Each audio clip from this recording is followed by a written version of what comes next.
부분은 좀 굉장히 내용이 아마 어려웠을 거예요. 그래서 여러분들이 좀 가장 어려워할 수 있는 파트인데 또 그만큼 굉장히 또 중요한 내용이 많이 들어가 있기도 합니다. 그래서 반드시 꼭 잘 보도록 하세요. 자, 여기 교과서 71페이지 내용은 전체가 다 중요하기 때문에 71페이지 내용을 꼼꼼하게 다 보세요. 자, 뒤에 72페이지도 마찬가지입니다. 여기 72페이지도 전체 내용이 다 중요합니다. 다 보셔야 돼요.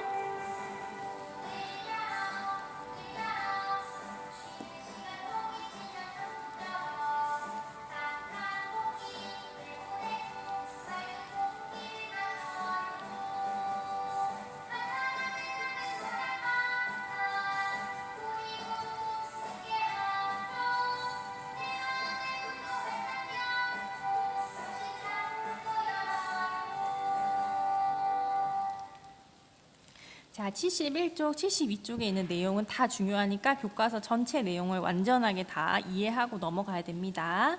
그리고 여기 73쪽에 있는 문제도 잘 풀어보세요.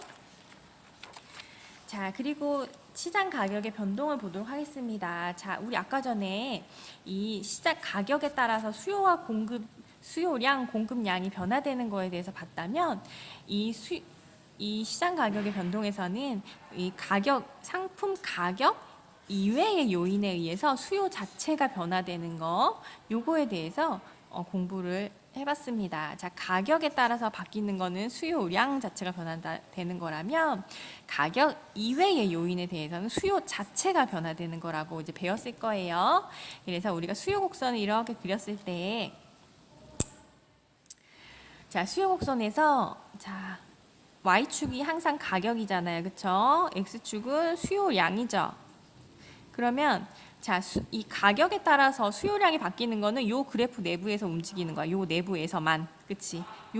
이 안에서만 움직이는 거라면 이 가격 이외의 요인에 의해서는 그래프 자체가 이렇게 이동을 했었죠. 자, 증가하면 오른쪽으로, 감소하면 왼쪽으로 이렇게 그래프 자체가 이동을 했었습니다. 자, 이렇게 수요를 변화시키는 요인들이 몇 가지 있었어요. 자, 소득이 변화할 경우에 그리고 대체재나 보완재 같은 관련 상품이 가격이 변화되었을 때, 소비자의 기호가 변화되었을 때, 미래에 대한 예상이 있을 때, 인구수가 바뀌었을 때, 자, 이런 요인들에 따라서 또 수요 자체가 변화되기도 하였고요. 자, 여러분 76쪽에 있는 내용도 다 중요해요. 다 전체를 다 잘 보세요. 자, 그리고 77쪽에 이번엔 공급입니다. 자, 공급도 가격 이외의 요인에 의해서 공급 자체가 늘거나 주는 거, 공급의 변화도 요인이 어떤 게 있었죠? 자, 원자재 가격이 생산 요소의 가격이 바뀌었을 때, 기술이 발달했을 때, 공급자 수가 바뀌었을 때, 미래에 대한 예상이 있을 때, 자, 이런 식으로. 자, 그리고 마찬가지. 자, 여기 78페이지도 전체가 다 중요합니다. 여기 78페이지에 있는 내용 다 중요하니까 반드시 꼭 확인을 하고 내용을 완벽하게 숙지하고 넘어가시면 좋겠습니다. 자, 그 여기 확인하기 문제 이런 것도 꼭 풀어보세요. 자, 이렇게 하면 이제 4단원도 끝, 5단원으로 가보겠습니다. 자, 5단원은 국민경제의 거래와 국제거래에 대한 내용입니다. 자, 먼저 첫 번째 국내 총생산 얘기가 나오죠. 자, 국내 총생산 영어로는 GDP라고 하는 아이. 자, 요 GDP는 그 나라의 경제 상황을 가장 잘 나타내주는 경제 지표입니다. 가장 대표적인 경제 지표이고요. 이 GDP의 특징이 있었죠. 자, 여기 국내 총생산의 의미. 자, 보통 1년 동안 생산된 거, 그리고 우리나라 안에서 생산된 거, 그리고 그 해에만 생산된 거, 그리고 최종 생산물의 가치들을 더한다는 거, 중간재는 제외시키는 최종 생산물만 포함이 된다는 것, 그리고 시장에서 거래가 되는 것만 포함한다는 것, 시장에서 거래가 되지 않는 것은 포함되지 않는다라는 거 잘 알아두시고요. 그런데 이 국내 총생산에도 한계점이 있었어요. 시장에서 거래되지 않는 것은 포함되지 않는다. 그 다음에 이런 자연 고갈이나 환경 오염 같은 거는 반영되지 않는다. 그리고 빈부격차 같은 건 알기 어렵다. 자, 이런 특징이 한계점이 있었습니다. 자, 국내 총생산이 증가한다라는 말은 곧 경제가 성장한다라는 말과 거의 그 동의어라고 생각을 하면 돼요. 그래서 경제가 그 나라의 경제가 성장한다는 것은 국내 총생산이 증가한다라는 의미입니다. 자, 국내 총생산이 증가하면 경제가 성장하면 우리 생활에 어떤 영향을 미쳤었나요? 자, 장단점이 있었어요. 자, 어떤 장점이 있었나요? 자, 먼저 경제가 성장을 하니까 일자리가 많아지고 일자리가 많이 생기면 사람들이 소득도 증가하겠죠. 그리고 우리가 훨씬 더 물질적인 풍요로운 생활을 할 수 있게 돼요. 그리고 또한 우리는 더 좋은 교육과 의료 서비스, 문화 생활을 누릴 수 있게 되니까 우리의 삶의 질도 더 향상됩니다. 이런 건 장점이었어요.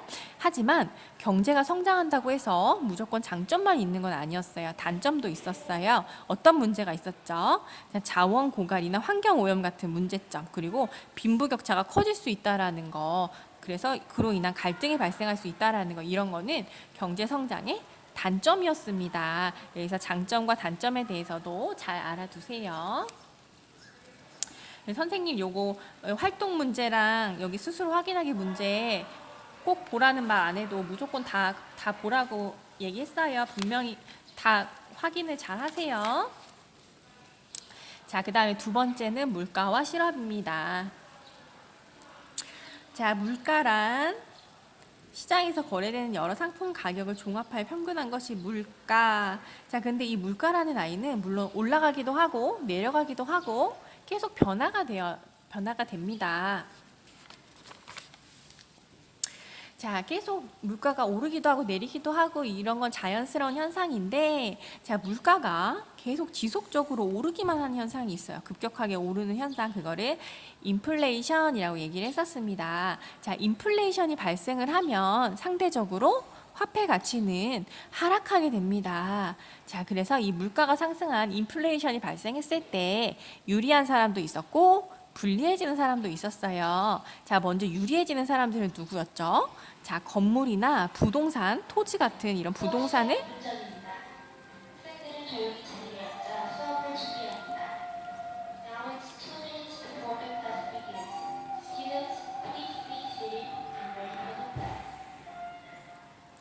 실물 자산을 소유한 사람에게는 유리했어요. 그리고 돈을 빌린 사람에게도 유리했어요. 왜냐? 화폐 가치가 상대적으로 떨어졌기 때문이에요. 자, 반면에 화폐, 즉 현금을 가지고 있는 사람, 예를 들면 정해진 봉급생활자, 연금생활자 이런 사람들, 그리고 예금을 한 사람, 이런 사람들한테는 불리해집니다. 그 돈을 빌려준 사람도 불리해집니다. 그리고 수출은 감소, 대신에 수입은 증가한다라는 거. 자, 이렇게 인플레이션에 따라서 유리해지는 사람도 있고 불리해지는 사람도 있고, 자, 이렇게 그 나라의 경제에 어떠한 영향을 미치는지를 알아두세요. 자, 이렇게 인플레이션이 지속적으로 계속 발생을 하게 되면은 이거는 물가가 너무 급격하게 오르기 때문에 이런 문제가 됩니다. 그래서 정부에서는 이런 물가가 급격하게 오르는 인플레이션을 예방하고 이 물가를 안정시키기 위해서 많은 노력을 하고 있습니다. 자, 정부에서 물가 안정을 위해서 어떠한 노력을 하냐? 자, 일단 인플레이션이 발생한다라는 말은 지금 현재 시중에 풀려 있는 통화량이 너무 많다라는 뜻이야. 돈이 흔해졌기 때문에 그 가치가 상대적으로 떨어진 거란 말이에요. 그러니까 어떻게 정부에서는 어떠한 노력을 하냐? 일단은 이 시중에 풀려 있는 통화량을 다시 걷어들여요. 회수를 해요. 그래서 그렇게 하기 위해서 재정 지출을 줄이고 조세를 늘려서 세금을 많이 거둬들이고요. 그리고 중앙은행에서는 이제 우리나라 한국은행 화폐를 발행하잖아요. 근데 이 화폐 발행하는 양을 확 줄여요. 그래서 통화량을 줄이고 시중의 은행들의 이자율을 높아서 사람들이 예금을 많이 하도록 유도하는 거예요.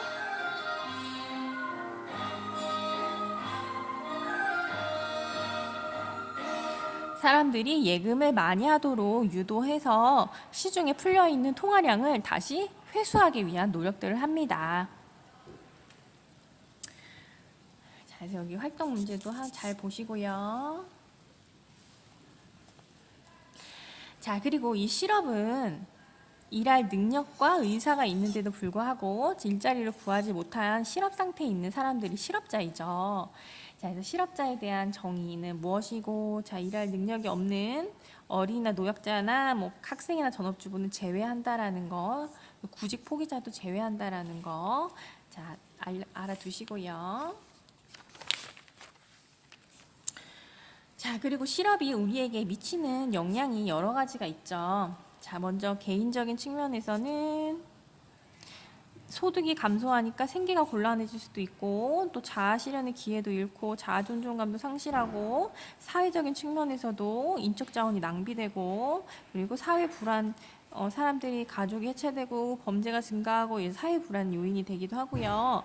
국민 경제 정체에서도 소비 활동이 위축되고 기업 활동이 위축되면서 경기가 침체되는 그런 문제가 발생할 수 있어요. 자, 이렇게 실업률이 높아지면은 그 나라 경제 전반에 큰 악영향을 미치기 때문에 정부에서는 실업률을 줄이고 고용 안정을 유지하기 위해서 굉장히 많은 노력들을 하고 있습니다.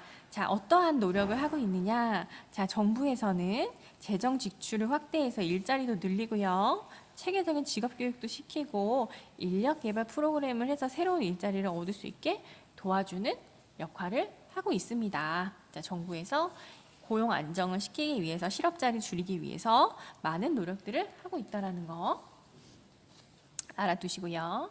자, 그리고 여기 93쪽은 이거는 안 해도 된다고 했었죠. 이거는 수업 시간에 이미 안 해도 이거는 건너뛰라고 얘기를 했었던 거기 때문에 보지 않아도 됩니다.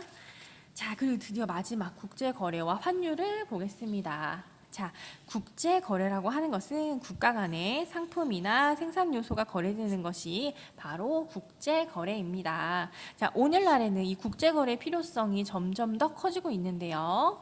자, 이렇게 거래를 통해서 더 많은 이익을 얻을 수 있기 때문에 국가와 국가 간의 이런 거래가 이루어지는 것입니다. 자, 이 국제거래가 나타나는 이유는 나라마다 기후와 지형 같은 자연환경도 다르고 천연자원이나 기술 수준도 다르고 이렇게 나라마다 여건이 다 다르기 때문에 생산비의 차이가 때문에 이렇게 국제거래가 필요한 것입니다.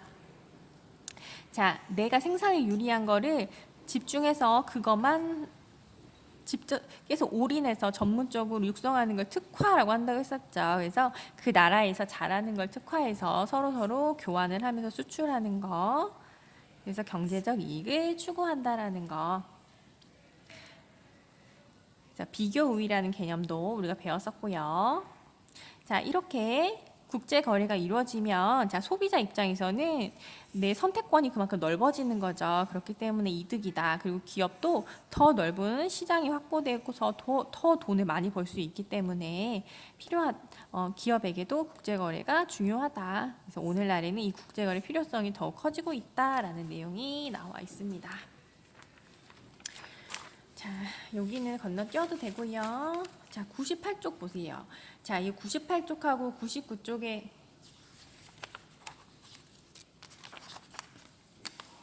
자, 이 98쪽하고 99쪽에 걸쳐서는 이제 환율 얘기가 나오는데 여기 환율 조금 내용이 어려웠죠. 그래서 여러분들이 조금 어려웠을 수도 있는데 자, 여기 98쪽에 있는 내용은 전체가 다 중요하니까 반드시 다 잘 보세요. 여기 활동 문제들도 잘 보시고 여기 환율의 의미는 무엇이다. 그리고 환율이 어떻게 결정되는지 이게 수요와 공급에 의해서 결정된다라는 거. 그리고 변동은 어떻게 변동이 되는지 자, 수요와 공급에서 결정되고 자, 수요가 발생하는 경우에는 자, 이렇게 이런 경우 수입이 증가했을 때, 해외여행이 증가했을 때, 해외 투자나 유학이 증가했을 때 그래서 환율이 오른다. 그리고 공급은 외화가 국내로 들어오는 것이다. 수출이 증가했을 때, 외국인 관광객이 많아졌을 때, 국내 투자가 늘어났을 때, 차관에 도입했을 때 등등등 이럴 때는 환율이 하락한다. 자, 여기 다 잘 보셔야 돼요. 98쪽의 내용을. 그리고 99쪽의 내용도 환율이 어떨 때 환율이 변동되었을 때는 어떠한 영향을 끼치게 되는지에 대해서도 보셔야 돼요. 자, 이렇게 해서 99쪽까지 해가지고 우리가 이제 시험 범위 진도를 한번 쭉 다 훑어봤습니다. 자, 선생님이 중요하다라고 강조했었던 내용 위주로 공부를 하시고요. 교과서를 최소한 한 3번 이상은 읽어보세요. 그래서 교과서를 한 3번 이상 읽어보고 나누어준 총괄평가 문제들도 다 풀어보고 이렇게 하면 여러분들 좋은 결과 얻으실 수 있을 거예요. 자, 고생 많으셨습니다. 좋은 결과 있기를 바랄게요.